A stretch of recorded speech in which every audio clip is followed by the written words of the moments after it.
So now let's see how we can utilize thinking mode inside of Kimi. Let's say, for example, I will say something like this. Like, for example, I'm going to say, tell me about 12 principles of animation right here, just like this. So if I were to actually go ahead and do this, then what happens is that it will go ahead and then give me the 12 principle of animation right here, straightforward. With whatever database it has, it will simply give me the principles, as you can see right here. But let's say I want it to think right here and then give it to me in a funny way.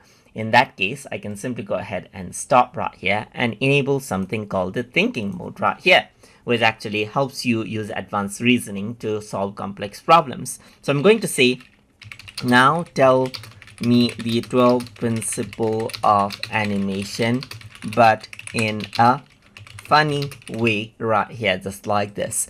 So now once you go ahead and do that, it is actually doing a self-reasoning. It says the user is asking me to explain 12 principle of animation, but in a funny, entertaining way. And you can see it think, and then it'll analyze everything right here, and then it'll give me a detailed result right here, just like this, as you can see. And that is how you can utilize the thinking mode inside of Kimi to get a more precise and detailed result or to solve complex problems. So I hope you guys learned something as always. And as always, please like, comment, share, and subscribe.